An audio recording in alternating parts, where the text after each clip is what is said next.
Hi, I'm Dr. Claire Kennan, and today I am talking about the evolution of warfare and fortifications.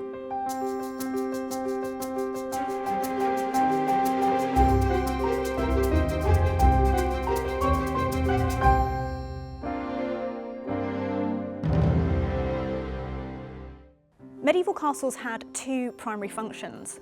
Firstly, they were defensive structures, providing safety to the lord, his family, and the local population.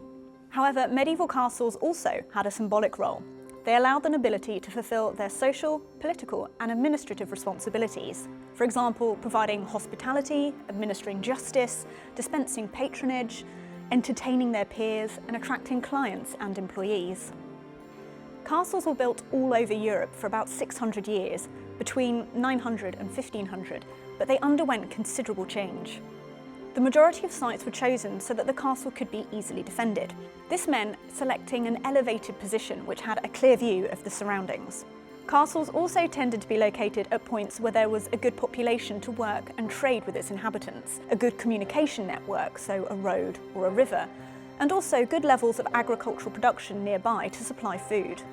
In early medieval Europe, following the fall of the Roman Empire and the breakdown of centralised power, fortifications were quickly built out of wood to protect against the barbarian invasions.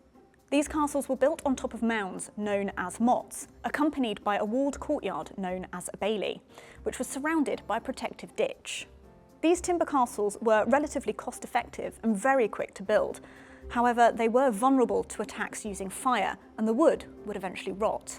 The 11th, 12th and 13th centuries saw an upsurge in the construction of stone castles. The earliest stone constructions were simple, usually a box-shaped tower known as a donjon, for example the Tower of London or the castle at Rouen in Normandy. As siege techniques became more effective, defences against them needed to be more formidable. For example, rectangular towers gave way to rounded ones, which were less vulnerable to mining.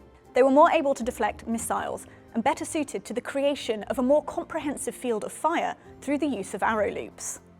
We also see the emergence of what is known as a concentric castle, which is essentially a castle nested within another castle. They had two walls, an inner wall and an outer wall, which created an inner ward which could be defended if the outer ward fell to enemies.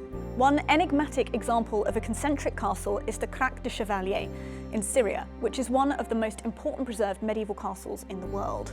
It was occupied by the Knights Hospitaller, acting as an administrative centre and military base until 1271, when it was reconquered by Muslim forces.